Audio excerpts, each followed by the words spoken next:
Assalamualaikum warahmatullahi wabarakatuh. Hello everyone, let me introduce myself. My name is Syafii from the Department of Geography, Faculty of Mathematics and Natural Science, Haluoleo University. On this occasion, I will explain about Hydrological Cycle. There are four main topics that I will explain, namely the meaning of the Hydrological Cycle, the components of the Hydrological Cycle, kind of the Hydrological Cycle, and the benefit of the Hydrological Cycle. But before that, let's see how the composition of water on Earth. It turns out that 70% of the Earth is covered by water, which consists of 27% water in the ocean, self-water, 3% fresh water, 2% fresh water in the form of ice, 0.9% fresh water as lakes, rivers, swamps, and water vapor in the atmosphere. The composition of water on Earth is involved in the hydrological cycle, which is the continuous movement of the water between the atmosphere, land, and ocean. The composition of water on Earth involves various forms, including surface water, such as rivers and lakes, groundwater, water in the atmosphere, water vapor, and seawater. Okay, let's get into the first topic.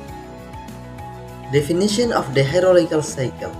The hydrological cycle itself is defined as a natural process that occurs on Earth that involves the movement of water from the atmosphere to the Earth's surface, then into the soil and back into the atmosphere through the process of evaporation and transpiration.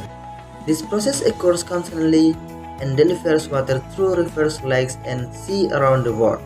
The hydrological cycle is essential for maintaining sufficient water on Earth and affect many aspects of life, such as the environment, agriculture, food security, and electrical energy production.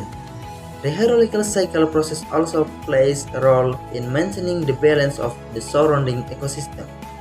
The second topic, components of the hydrological cycle.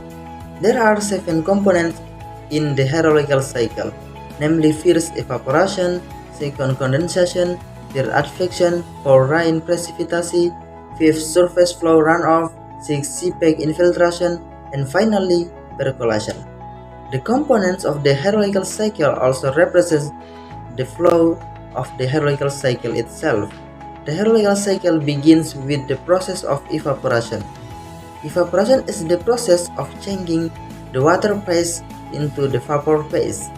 Based on the mechanism of occurrence, evaporation can be divided into: evaporation is the process of evaporation of water from the surface of water such as rivers, lakes, and sea due to solar heat. Transpiration is the process of evaporation of water from plants, especially through leaf-colored sweating in plants. Evapotranspiration is the total evaporation of water takes place over the entire surface of the earth, both in water bodies and soil, as well as in living tissues. In the hydrological cycle, the rate of evapotranspiration greatly influences the quantity of water vapor transport to the upper atmosphere. When water vapor produced through evaporation, transpiration, evapotranspiration, and sublimation process rise to a certain height, into very small ice particle through condensation. The change in the form of water vapor into ice takes place due to the impact of very low air temperature at that point of altitude. Condensation is the process of changing water vapor into small particles of water. Example includes clouds and fog. Clouds that form from the condensation process will then experience advection. Advection is the process of moving clouds from one point to another in a horizontal direction due to wind currents or air pressure difference. Advection can play an important role in shaping regional weather patterns and can affect temperature, humidity, and other atmospheric conditions in a region. In terms of clouds, advection can affect the formation and movement of clouds due to the movement of air carrying water vapor. Plus, the experience advection will then experience the process of precipitation. Precipitation is the process of melting clouds into water droplets due to the impact of high temperature, usually in the form of rain, snowfall, hail, fog, and gravel. The water that falls can be in the form of rainfall or snow depending on where the water falls. If in the tropic, precipitation that occurs in the form of rainwater, while if it occurs in the temperate regions, precipitation can take the form of rainfall or snow. After precipitation takes place so that rainwater falls to the earth's surface, the runoff process occurs. Runoff is a process of water movement from a high place to a low place on the earth's surface. The movement of water, for example, takes place through channels such as sewers, rivers, lakes, estuaries, seas, and oceans. Furthermore, the infiltration process occurs. Infiltration is the event or process of water entering the soil, generally but not necessarily through the soil surface and vertically. Factors such as soil texture and structure, vegetation, rainfall, topography, and land appearance affect infiltration rates. This process is crucial as it introduces water to the plant's root zone, the charged aquifers, and maintains soil moisture, which is important for plants' growth and water resource management. Infiltration efficiency also plays a role in preventing surface erosion, maintaining groundwater availability, and reducing the risk of floods and droughts. In addition to infiltration, percolation also occurs. Percolation in the hydrological cycle refers to the process of water penetration through the soil or rock surface into the percolation zone below the groundwater zone. Factors such as soil properties and soil conditional affect the percolation rate. Where rain or surface water that percolate into the soil contributes to groundwater and water availability in an area. This process has a significant impact on water resource, particularly in the context of the sustainable of underground water supplies and river ecology. The three topics: kinds of hydrological cycle. Based on the length of water circulation, the hydrological cycle can be divided into three types of cycles, namely first, short hydrological cycle. Short cycle is a process of water circulation with a relative fast period of time. The process usually occurs in the sea. The short hydrological cycle is a hydrological cycle that doesn't pass the advection process. The short hydrological cycle process begins when seawater evaporates due to the sun's heat, turning into water vapor.